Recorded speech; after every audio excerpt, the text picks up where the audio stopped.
সবাই কেমন আছো? আশা করি খুব ভালো আছো। আজকের আলোচনার বিষয় হচ্ছে হৃৎপিণ্ড।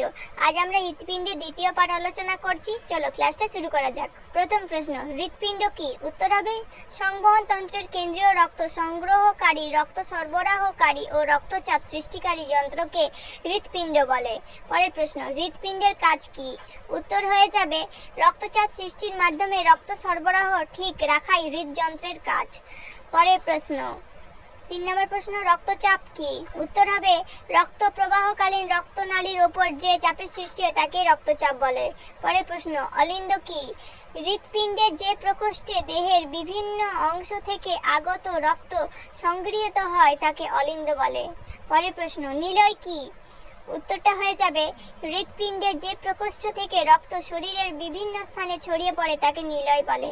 পরের প্রশ্ন, মানব হৃৎপিণ্ডের ওজন কত? উত্তর হয়ে যাবে 250 থেকে 340 গ্রাম। পরের প্রশ্ন, হৃৎপিণ্ডের বাইরের আবরণকে কি বলা হয়? উত্তর হয়ে যাবে পেরিকার্ডিয়াম বলা হয়। পরের প্রশ্ন, মহাধমনীর কাজ কি? উত্তর হয়ে যাবে অক্সিজেনযুক্ত রক্ত সারা শরীরে ছড়িয়ে পড়তে সাহায্য করে। পরের প্রশ্ন, হৃৎপিণ্ডের কোন অলিন্দে কার্বন ডাই অক্সাইড যুক্ত রক্ত থাকে? এই উত্তরটা তোমরা কমেন্ট করে জানাও।